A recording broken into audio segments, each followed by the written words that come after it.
And here we go, spawning in the bottom left-hand corner, of Ancient Cistern, we have the South Korean Zerg player representing Dragon KZ Gaming. It is Dark. The best Zerg in all of South Korea. Meanwhile, spawning in the top right-hand corner of Ancient Cistern, we have his opponent. We have the Danish Protoss player representing Storm Gaming. It is MaxPax.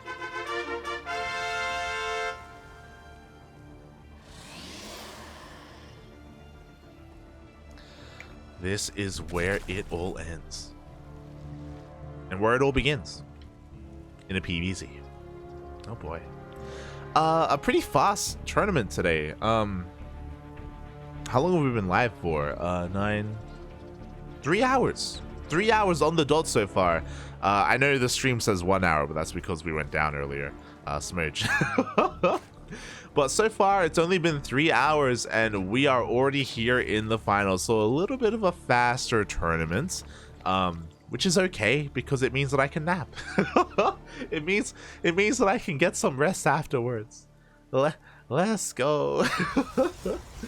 Oh boy, as I am gonna have to rest up. 6 hours from now, we do have another broadcast upon us. We are, what was I? Do set some things up. But we are going to be casting the OSC mid-season playoffs in 6 hours. So, yeah, going to have some time to rest, some time to ourselves before we get ready for our next broadcast of the day. Again, 2 broadcasts a day for the next couple of days. It's going to be pretty intense. Pretty intense indeed. Let's go. As Dark is going to be going for a hatch gas pull, natural out of our Zerg player. Meanwhile, MaxPax likewise just going for a gate expand. Nothing too crazy from our Protoss. The craziness starts now. What is our tech of choice going to be for MaxPax? We have seen him glaive adept Dark before. It has happened. Dark won the game, but... and I'm getting some deja vu because there it is. It is a Twilight Council opener. So... Asher and I, we were talking about this last time. We always bring this up whenever we cast MaxPax now, because the most impressive thing about the last time we casted Dark versus MaxPax on Ancient Cistern was that MaxPax went for a 6-gate glaive adept, very committed by the way, and he did basically no damage, but despite that, he kept Dark at home. He was able to successfully transition into disruptors and get a third base and make a macro game out of it. And we were shocked because 6 gates is pretty committed. It's very committed from the Protoss. And for it to deal like a single digit amount of drone kills, and for MaxPax to still make a game out of it anyway, he lost in the end, but he lost like in the mid game, in the late game. Like he didn't lose off of the opener. It was insane. It's absolutely insane, and already these adepts are getting a little bit out of hand. 3 drones go down. The adepts get the hell out of there. Glaives is on the horizon. How many gates is the question? For the time being, we do have 3 gates. Oh boy. Here we go. Should be seeing a 4th gate thrown down momentarily here from MaxPax. 4 gate is pretty uncommitted. 4 gate is pretty economic. It's a way to keep the Zerg player back at home. It's the way to assert yourself on the map and also expand behind it.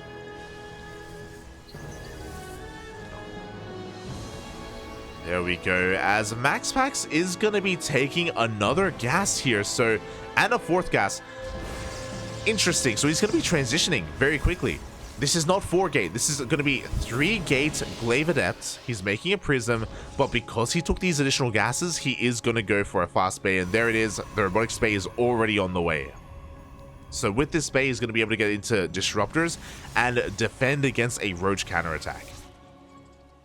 And also transition very nicely into the mid game. Like, we should be seeing a 3rd Nexus soon.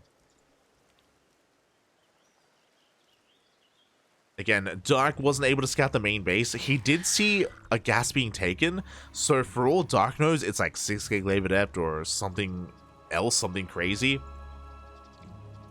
Dark doesn't see the full picture. Because of that, Dark is cutting drones really early on here at 38. He's making links, he's getting roaches, he's getting ready for a committed Glaive adept push, and it's not at all. There's only a handful of adepts. This is only designed to cause an overreaction, and Dark is overreacting. Here we go, third base is on the way. Lings are looking to counterattack though. That's the dangerous thing about this, is that MaxPax is forcing Dark to make an army, and he wants to use it. He's going to use it. But that's why these disruptors are so smart. That's why the disruptors that are on the way are going to do so well defensively. Like, the roaches won't be able to do anything, depending on how good the connections are. But here we go. We do see Dark trying to dive on top of these adepts. Can't quite move out now. Dark is just going to go back to redroning. The other thing is that we can't really counterattack with slow roaches. Without roach speed, like, it's so difficult to really pull off a counterattack, so Dark is going to be staying back at home. MaxPax gets away with his third base, gets away with an uncommitted opener, and now he can go for some disruptor drops. 2 disruptors and a prison speed. Here we go. We have layers here. We have the next phase of aggression. Dark droning back up to 50. Gonna be working on his lair so we can start working on roach speed.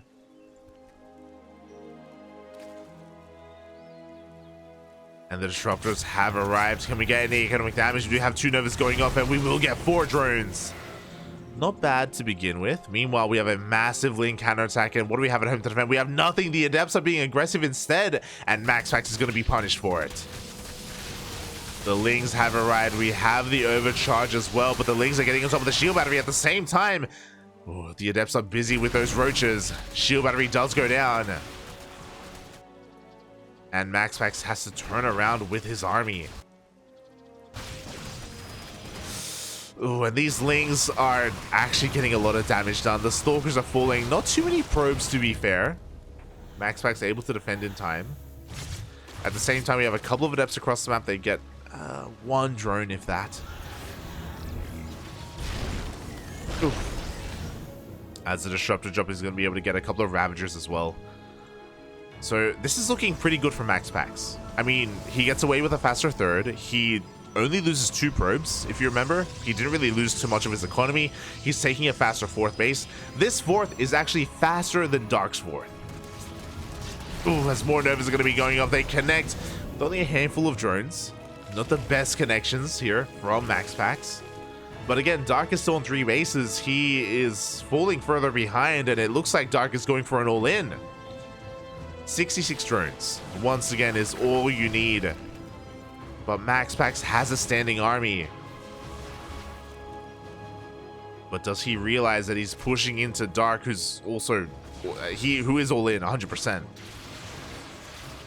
I feel like MaxPax has to take a more defensive stance instead. He has to realize that he doesn't have to be aggressive right now.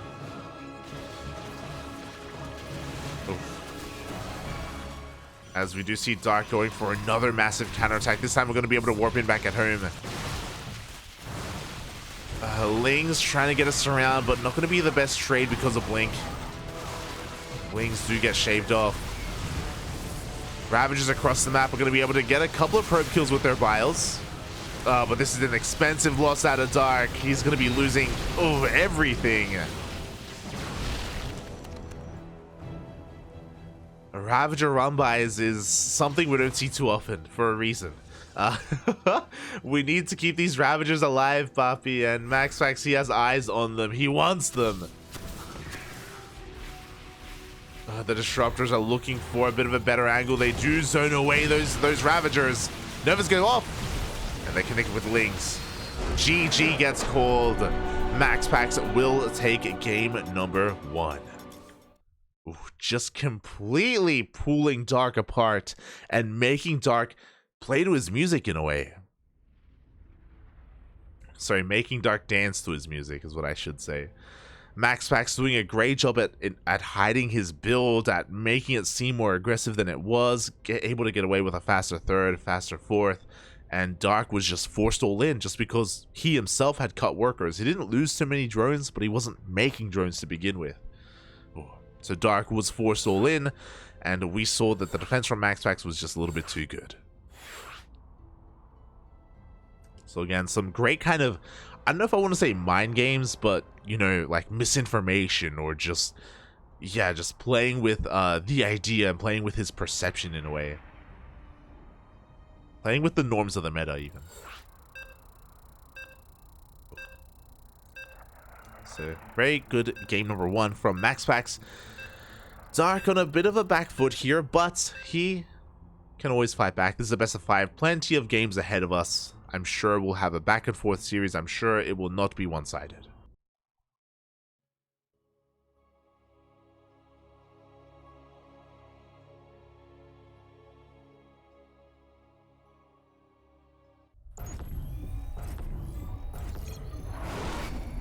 Here we go. Spawning in the top right hand corner of Royal Blood, we have the South Korean Zurich player representing CranKy Z Gaming. Currently down in this series, but not out. It is Dark. And spawning in the bottom left hand corner of Royal Blood, we have his opponent. We have the Danish Protoss player representing Storm Gaming. It is MaxPax.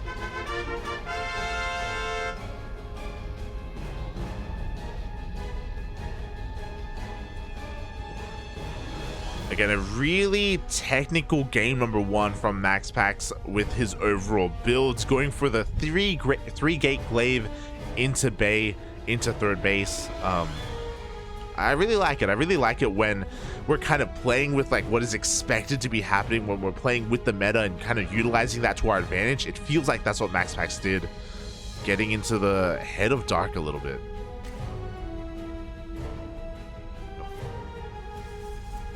Again, we talk about it a lot, but honestly, ZvP is still in flux. It feels like every other week we're just getting new builds from the Protoss players. We just saw like the 3-gate opener. We've been seeing some Stargate into 6-gate Glaive Adept all-ins. We've been seeing Stargate into 4-gate Glaive Adepts as well. We've been seeing Heroes, of course, Mass Oracle Charge all-in. We've seen the more macro-oriented double Robo Colossus follow-up from the Stalker, from +1 Blink Stalkers. Like, there's just been so much versatility over the past month of PvZ. It's crazy. It's actually crazy. It's why personally, like, I really enjoy casting this matchup, because I feel like every week or so we're just getting something new brought to the table. It's refreshing. It's refreshing. But where will things settle is the question. Where will they settle as? Once again, Hatchcat's full opener from Dark. Nothing too crazy. Going for the unnatural natural.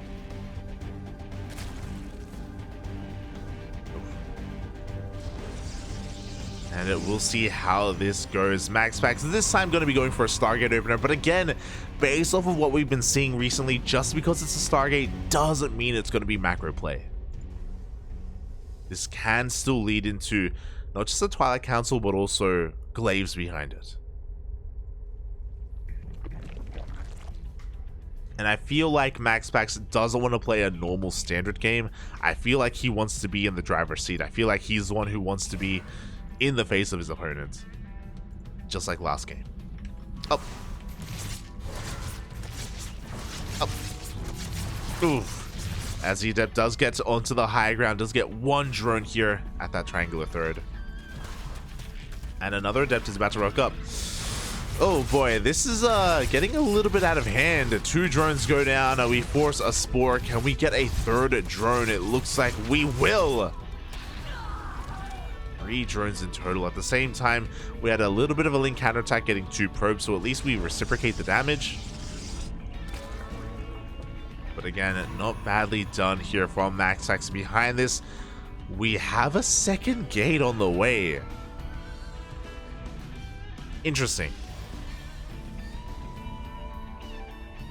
We do have that second gate. We do have the first Oracle going to be zooming across the map.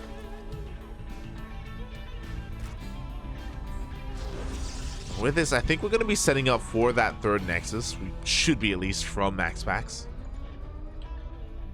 Oracle zooming across the map. We do have a couple of queens in position. 2 queens at the natural. We got 1 in the main and a Spore, and we have a Spore at the third base as well. This Oracle shouldn't really be finding too much damage. Queen positioning is just too good at the same time. Ooh, MaxPax tries to take his third, but no, the Lings were here to deny him. Third base is going to be delayed. And everything from here is looking pretty standard. Show us the follow-up. That's what I'm curious about. The Oracle's having a really hard time. Dark, his queen positioning and queen control is just too damn good, shutting down these Oracles at every turn. And there it is. It is going to be the Twilight Council and the Forge. Whew. It's normal, Papi. It's normal. Let's go. Now, something that we've been seeing a lot on Royal Blood is actually going into 4 gates behind this, staying on 4 gates, and going for a faster 4th Nexus instead into a Robo, into Disruptor, into Colossi. I'm curious if MaxPax is going to be playing that more macro-oriented style, or if he's going to be trying to be aggressive with Blink Stalkers. We'll keep an eye on the tech, we'll keep an eye on the overall... on the overall gate count. As a couple of adepts do shade in towards the third base, and a lot of drones are going down, actually. 9 drones, my god. I was like hyper focused on the Oracles and how little damage they were dealing, but no, this is going to be forcing Dark's hand. Dark is done waiting back at home. He's waddling his queens across the map. He's going for a Ling Roach all in. Has MaxPax realized what's happening? Oh, the lack of workers here at the natural is a bit of a tell. Yeah, we have cannons and shield batteries on the way at the natural. MaxPax, he knows. He sees the army rushing across the map. Dark, off of 39 workers, just wants to end it all. But MaxPax has had so much time to react. Just warping in more and more stalkers. A couple of piles are going to be connecting on quite a lot of those buildings, on the cannons and the shield batteries. The stalkers, they don't want to get surrounded. Ooh, and they will. Oracles dive on in. They're going to try and break them free. A decent start from Dark. The rest of the piles will be able to take down the shield batteries, the cannons, and the pile as well. The wall is no longer a wall. The Lings, they can flood in. As we even focus down the cyber core, no more stalkers can be warped in either, only zealots. And Dark is breaking on through. Oh my god, the piles even connecting with the Oracles. And it just looks like Dark may have a little bit too much momentum going his way. If we did have the cyber core, then maybe MaxPax could hold. But again, only warping in slow lots. We have very limited room to maneuver here as well. Yeah, GG gets called. Dark has broken the natural, and there is no way for MaxPax to hold. Despite seeing it coming, Dark ties up the series. Oh, GG. Even though MaxPax was trying to get into a normal game, Dark wouldn't let it happen. Yo, we're gonna have a short series. Mate, we're popping off. Boy. But yeah, not the best like shield battery and cannon positioning for MaxPax either. Like everything was bunched up, so those biles were getting so much value from Dark. On top of that, we saw MaxPax just getting a little bit cavalier with his stalkers and getting caught out and getting surrounded by the Lings, just forcing the pulsar beam to be activated a little bit earlier on than we probably wanted. So yeah, things got really chaotic really quickly, and Dark ties it up. Now we're going into game number 3. Which is probably a good thing. Again, like we expect a back and forth series. That's what we want to be seeing. We want to see this ideally go all the way into the ace match. We'll see if we can go that far.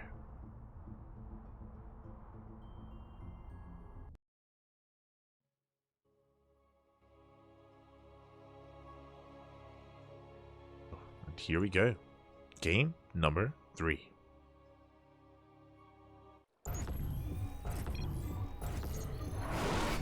And spawning in the bottom right hand corner of Gress Farm, we have the South Korean Zerg player tying up the series 1-1 in that last game, representing CranKy Gaming. It is Dark.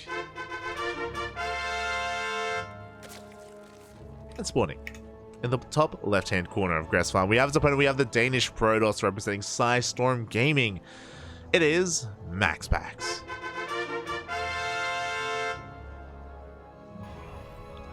Not able to muster up a defense in time. Oracles being quite limited as well in their defense, and oh, Dark just gonna be avoiding. Oh no. He loves it. He loves doing this on Gressvan. He did it against Classic last week. He's going for a proxy hatchery, specifically on Gressvan. Dark does do this more often than not. And there we go, hatchery is on the way. Oh boy. Now, for those of you that were here with us last week, Dark did this against Classic in ESL Open Cup Asia, and Classic won the game. Classic was barely able to defend. He scouted this very late. Classic lost his wall, but he had a secondary wall behind it. He had a robo, and he was able to get out a couple of immortals with shield batteries with overcharge and defend in time and take the game against Dark. I think he took the series at the end of the day as well. So Dark was unable to make this work against Classic, but can he make this work against MaxPax? As MaxPax scouts across the map, he sees the gas, he sees the spawning pool, he is unaware about the proxy hatch. Does he watch Dark? If he does, then he should know. Like, Dark has done this against Rebellion as well. Quite a number of the Korean Protosses. As the drones are moving out across the map, we're going to be going for those spine crawlers as well. The spine rush is upon us. We're going to be going for a roach warren behind this. Flooding lings. Well, not necessarily a roach warren, but at least flooding lings. Oh, here we go. Spines have begun. They are on the way. Meanwhile, the creep has been spotted. MaxPax is now finally aware of what's going on. Again, a very late scout overall. He probably just assumed that a third base was being taken elsewhere. Not that it was taken on his side of the map. The Lings have already arrived, and the shield battery is going to be under threat. We actually ignore it. We go straight to the main instead. We're going in. Ooh, and that is a quick robo, a very safe robo here from MaxPax. Very quick reaction. He's going to be able to get into immortal production very quickly, so Dark is on a timer.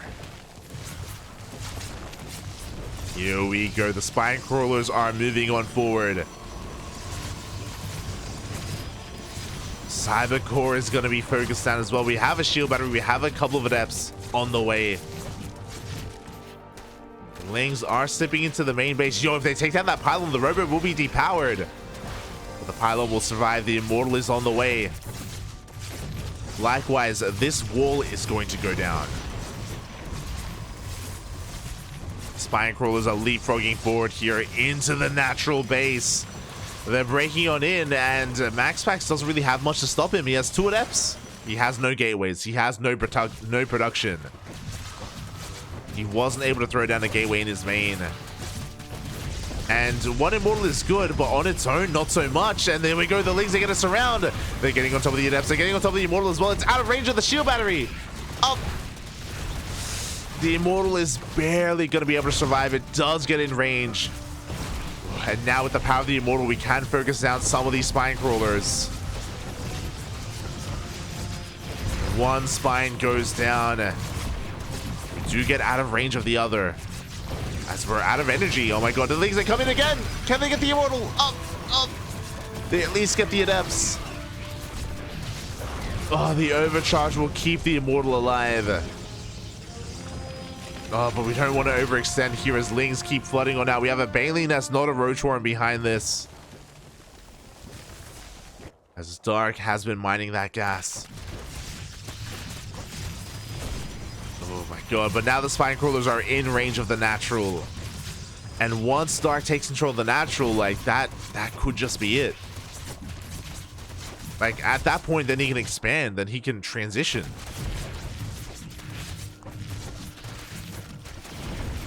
There we go. The natural is about to go down. We do have a couple of shield batteries behind this. We haven't used the energy yet on that Nexus. Oh, they do dive on forward. We have a prism. Lings are not enough to surround. But they get into the main. They're going to be able to depower the robo. And the Nexus falls. Dark, though, he's still just flooding Lings across the map. He's going to be able to get us around, and he is going to be able to get that immortal in the end. GG gets called. Dark takes a 2-1 lead in this series. GG, well played. Oh my god. the important thing about what Classic did against Dark is that Classic, he got before he got his robo, he actually got a third gateway in his main, just so he can have gateway production. And he was able to hold on to his natural base a little bit longer as well, going into Stalkers instead of Adepts, and he was able to really slow down the overall Spinecrawler push. I guess the difference as well, now that I think about it, is that Classic was able to scout it ahead of time, and MaxPax didn't see it until the creep was already being made. So Classic was able to respond a lot more faster compared to MaxPax, which was a lot more of a just on-the-fly reaction. Oh. Yeah, GG, well played. With that, Dark is one game away from becoming this week's ESL Open Cup Americas champion.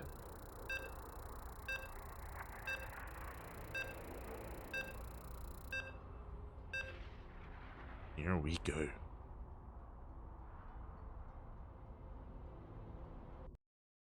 Is this where it all ends, or can our Protoss player tie up the series and send us to the ace match? Personally, I would like to see an ace match. I want to see these two go the distance, but we'll see.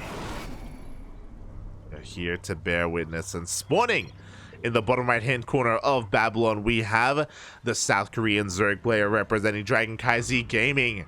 Proxy hatching in that last game, taking a lead in the series. It is Dark.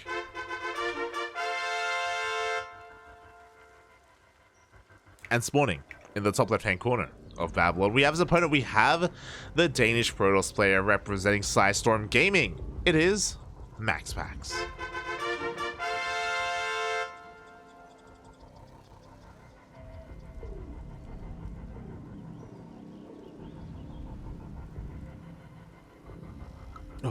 Oh boy.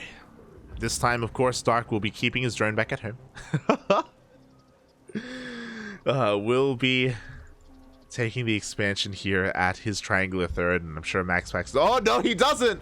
Yo, the jukes! Let's go, puppy. Let's go. Dark actually gets his natural. Something never before seen. And MaxPax does confirm that.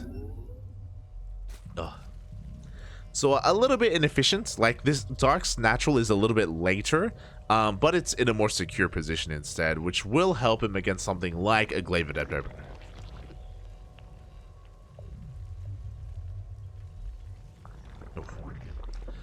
Aye. Will help against that, as back at home, MaxPax just going for a gate expand, nothing too crazy, standard openers all around. But just because the openers are standard doesn't mean the game will be. We can get Twilight Council openers into Glaives. We can see Dark just cut workers and go for a Queen Ling or Lin like he did on Babylon, for example. Royal Blood even. Sorry, we're on Babylon. Yeah, it's all on the table. Will we get a standard macro game out of these two? Unlikely. I do love me some mid game and late game PvZ, but I don't think that's what we're going to be seeing this series. I think our two players are just a little bit too aggressive for that. I mean, it's fine. We had plenty of late game PvZs last night. Don't worry about it. It's fine, Bobby. It's fine. God, some amazing games last night. Hero versus Raynor, the highlight for sure, the highlight. But this series here as well, you know, a bit of a different tone, of course, but amazing nonetheless. As Dark is one game away from ending it all. MaxPax is going to be going for a Stargate opener, not a Twilight Council, so... And something a little bit more standard here, a little bit less aggressive overall. Should be setting up to take a third base behind this as well. And we'll see how Dark is able to react. This is when we see like a Phoenix first or a Void Ray first. Thankfully it's not. Thankfully it is going to be that Oracle. So again, everything's looking quite normal here. MaxPax is going to be looking to saturate his natural, eventually take his next base. But Dark goes for a very fast Roach Warren. Oh my god. This was like, I think even sub 3 minute 30 Roach Warren. Jesus. very fast here from Dark. Second gas is on the way. Dark is looking to be quite aggressive here. Again, for those wondering, a safety Roach Warren is thrown down at around the 4-minute mark. Now that we're reaching the 4-minute mark, the Roach Warren is almost done. As MaxPax is going to be setting up for his third base, his first Oracle needs... Oh, he's keeping his first Oracle back at home. He's backing up to 2 Oracles. Because of this, he is in the Dark. He has no idea what Dark is up to. The fact that Dark is making Roaches and Lings as we speak. Ling's going to be harassing. He's going to try and force MaxPax to turn back around, but no, MaxPax, he doesn't care. He's committed. Adepts are threatening the third base. The Oracles do dip him into the natural. Oh, Queens are trying to keep up. As the Oracles go into the main, no Spore whatsoever. The drones are getting annihilated, but why is there no Spores? Because Dark, he's rushing across the map. He's looking to end the game. Dark's economy is in shambles, but what about the bases of MaxPax? Adept's not quite reacting either. The Roaches are arriving, and this is designed to at least cancel the third base. Oracles are trying to focus on the Roaches. They do morph into Ravagers very quickly. Oof. 2 of them will be saved. Oracles are going to be able to clean everything else up, though. The power of the triple Oracle. Oh, we didn't even need the Adepts. And this is a rough start for Dark. There was enough Oracles to kill every single Roach and every single Ling. Dark himself, he lost workers, he cut drones.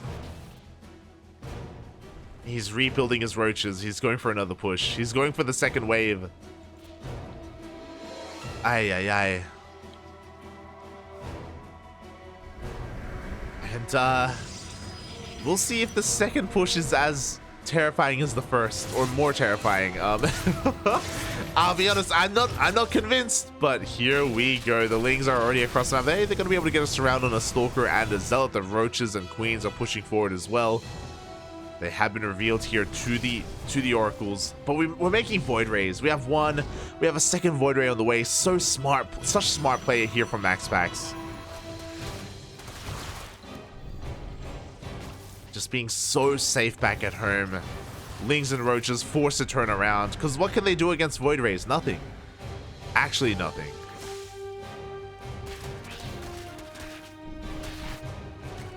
As the Roaches are held back. Lings forcing another activation of the Pulsar Beam, and Dark has to drone. He has to back off and trying to saturate his bases, but the reality is, look at the worker count. MaxPax is miles ahead economically. And Dark is just taking his gases, working on his lair, working his fourth base. He's trying to catch back up. Now, it isn't over here for Dark, but he's just in a really bad position. He's just... things are not looking good for him.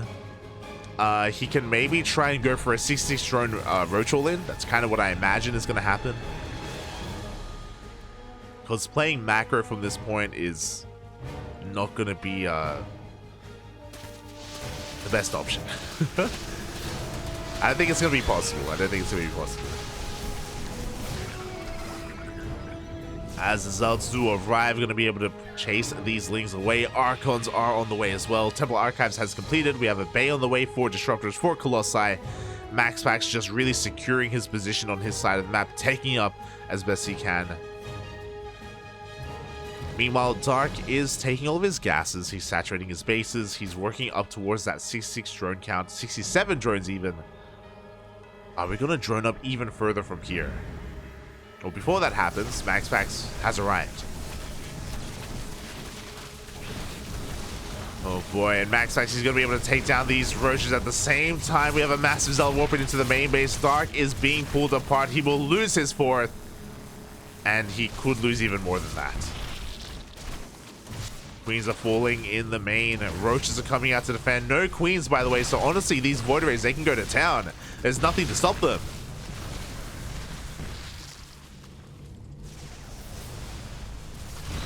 boy, as Zealots go for another warp into the main. We have Zealots here at the at the third base as well. GG gets called. Again, Dark was already limping along, and MaxPax ties up the series 2-2. GG. Catching up. A dirty game. I want to be in the dark. Oh, you're an animal. Yeah, because of Dark's opener, he was very committed, and we saw it kind of fall on its face. I was kind of shocked to see those oracles do so much damage to those roaches, and we only had 3 of them, to be fair. But after that push fell on its face and literally did 0 damage, then Dark was in a really, really bad position. Really difficult to come back from that, and we saw MaxPax just capitalize. Able to really assert himself, just solidify himself on 3 bases, take a 4th, tech up, and take that game. And now we have an ace match.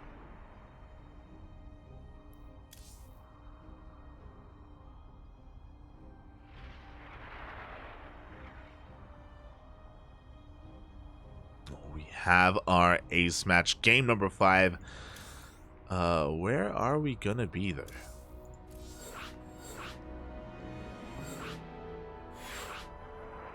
Like, we have just rebuilt the lobby, and game 5 is going to be taking place on Neo Humanity. Oh boy. It all ends here in the smallest map in the map pool. Neo Humanity is going to be an interesting one. Yeah, we have seen a lot of queen pushes from Dark on this map. We have seen a lot of queen pushes. We have seen quite a bit of aggression from the Zerg here. The same can be said from the Protoss, though, in a bit of a different sense. We have seen some pretty powerful Blink Stalker-based timings, some pushes on the right-hand side, avoiding Overlord paths as well. Things can get really wild, or things can slow down. The Neo Humanity also has the possibility of being the most standard game out of every game that we've had so far. We could try to slow things down. We could try and go into the mid game, into the late game. If MaxPax decides to be the defender. We'll see. We shall see.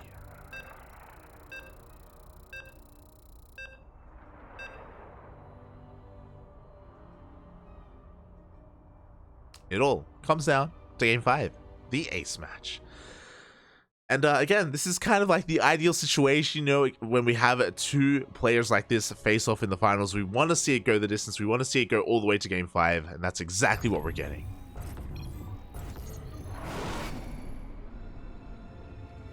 Vámonos, papi, vámonos. As spawning in the top left-hand corner of Neo Humanity, we have the South Korean Zerg player representing CranKy Z Gaming. It is Dark. And spawning in the bottom right-hand corner, tying up the series 2-2 in that last game, we have the Danish Protoss player representing Storm Gaming. It is MaxPax.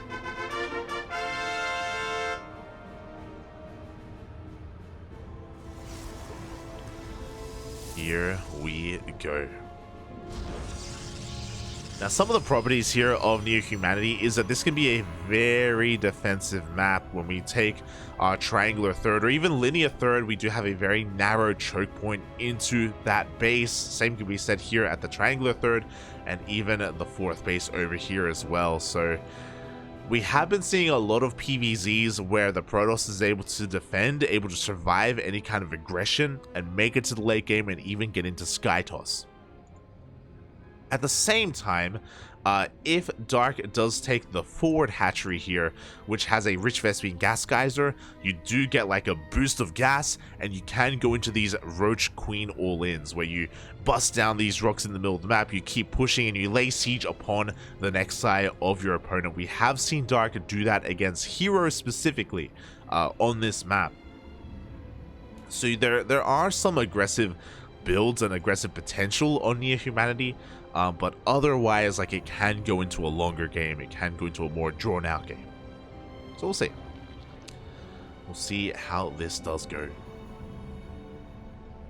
Personally, we've seen a lot of aggression already this series. I would like to like calm down for the ace match and actually get a longer game. Personally, that's what I want, but we'll see what the players want. You know, it's not about me. It's about Dark. It's about MaxPax.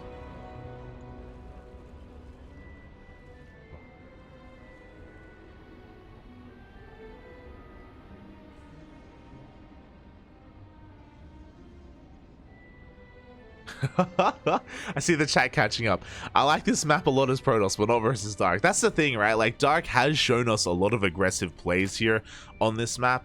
Not just Dark, but Raynor and Serral as well. Like, they've both been very akin to also going for aggressive plays. But speaking of aggression, here we have him. MaxPax is going to be opening up with a Twilight Council. Is going to be going for a what looks to be a Glaive Adept opener. Whether it's Glaives or whether it's something like DTs, regardless, MaxPax is looking to open things up, trying to take control of the start of this game. Across the map, he's going to be poking and prodding in between the bases, looking for some damage. Almost gets a drone. Almost. Up.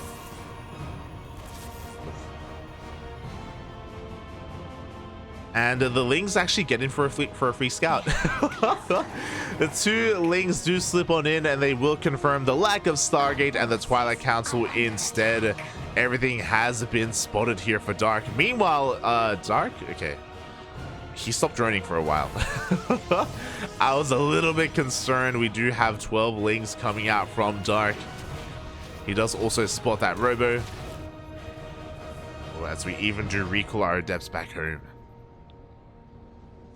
How many gates is the question? We've already got 2 gates finishing up. We have our 3rd gate on the way. So 3 gate Glaives. This is looking like what we saw earlier in the series, where we go 3 gates into a faster 3rd and 4th gas. And there we go. The gases are being taken. It looks like MaxPax wants to go into a Robotics Bay. Now, I feel like this is really risky to try and pull off on this map, but here we go. The Adepts are moving out. Lings are looking for the surround. There's that Robotics Bay for those disruptors. Just like Ancient Cistern. Now, the difference is that Ancient Cistern, because it's so large, it's so difficult to counterattack with slow roaches. Here on Neo Humanity, it is not unheard of. You can counterattack that much faster. So this is going to be a risky move out of MaxPax. So with this, it's only 3 Gate Glaive Adept into the Robotics Bay, into a 3rd base. It is an economic build. It's what he did in game 1 of this series. And he was able to bamboozle Dark a little bit. If you remember, in game 1, Dark cut workers at 35 drones. Here he's droned up a little bit more, so he's in a little bit of a better position. Is making those roaches, and he hasn't really lost too many drones. But again, because we only have 3 gates, MaxPax isn't looking to kill workers. He isn't looking for economic damage. He's looking to keep Dark back home and stop him from droning. And that's exactly what's happened. And Dark is making an insanely large army, by the way. Like, he is making more and more Lings as we speak. He's losing a couple out here in the middle of the map, but it looks like Dark is going to be committing to a big counterattack. There will be disruptors defensively back at home, but against all these Lings, like, I don't know if MaxPax can hold on to his 3rd base. Like, again, this is something that Dark couldn't do on Ancient Cistern, but can do here on Neo Humanity. As here we go, Dark, he still hasn't made a single worker. He's still just making nothing but Ling, Roach, Ravager, and has MaxPax figured out what's going on. We have 1 shield battery on the way. We have the Prism staying at home. There we go, a 2nd shield battery as well. He is taking a defensive position. It looks like he has recognized what's coming. Glory to the Daemon. Well, the Lings have been spotted. Every single Roach being morphed into a Ravager. Dark, very all in, and here we go. The Adepts are out of position. The Adepts will be surrounded, but we have more where that came from. Oh boy, the Ravagers going for their biles. The shield battery is exposed. We have the overcharge, but the shield battery gets focused down. Overcharge will not come into play. The disruptors, they need to get their Novas off. And there we go. The first Nova going to connect with 1 Ravager, the second one with 2. Lings are being cleaned up, and MaxPax is defending. Wow. Things were looking a little bit rough for him, but again, he was ready with the 2nd shield battery. He cleans up all these Ravagers. Lings are rushing across the map, but as long as MaxPax doesn't overextend, he's going to be okay. These 2 Novas do whiff, though. And Dark is looking to reinforce. He's consolidating his army. He's going to be going for a 2nd wave. Oh, this is a really bold move. MaxPax is going for a disruptor drop across the map. He's not going to have them at home to defend. Uh-oh. The confidence from MaxPax. Here we go. He goes for a surround. The Biles are looking to connect on the shield battery. The shield battery goes down. Roaches are coming on in. Meanwhile, yep, MaxPax, he is out of position. He thought he was safe. Oh, Biles once again not quite connecting on those depths. The Immortal gets surrounded. The Immortal will go down. But with another warp in and with the Prism coming back home, we didn't even need it. GG gets called. MaxPax, he holds and he takes the ace match. He is going to be this week's ESL Open Cup Americas 174 champion. GG. I don't know the button, so. GG, well played. Congratulations to MaxPax for taking the series, forcing a bit of a reaction from Dark, and Dark just saying, screw it, we're going for the all-in, we're just gonna make nothing but Ravagers and Lings. But MaxPax was able to realize what was going on. He was able to take that defensive position back at home. Took a bit of a risk by moving out with his disruptors, but apparently didn't even need them for the follow-up either. He brought them back home because, you know, he felt like he would, maybe, but MaxPax takes it in the end. His defense is just too damn good, and he's going to be our champion. GG. GG, well played. Congratulations to MaxPax. Shout out to Dark for making the finals as exciting as it was, for making it all the way to the ace match as well. Yeah, just a lot of aggression overall from both sides. Not too much macro play, but that's kind of what we expected from this. And yeah, a fun series overall. Congratulations to MaxPax, as again, he has been on a roll recently. He is vying for that #1 Protoss in the world spot. He's looking to dethrone Hero, and he's on the road. He's on the road to victory. So you love to see it. You love to see it. And yeah, there we go. Shout out to not just our 2 finalists, but also to Gumiho and Creator as well. They made it to the semis. They made it into the money, as top 4 players do get paid out, so they were able to at least earn something for their troubles. Oh boy, but yeah, what a wild series. A short one as well. Oh boy, GG, well played.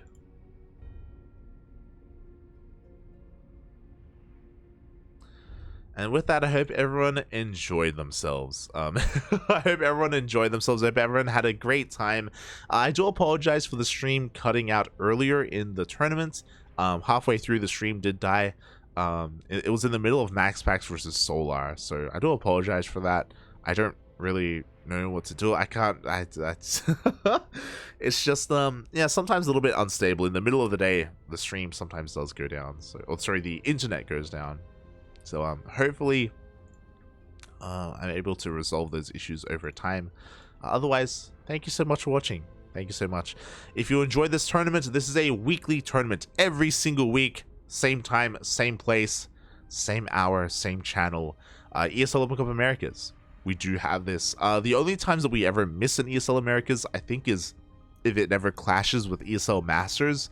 But I don't think they ever do. So yeah, every single week we have plenty of StarCraft for you on this channel, where we kind of feature European players, North Americans, Koreans, all battle it out here in this tournament. So it's a lot of fun, a lot of good fun.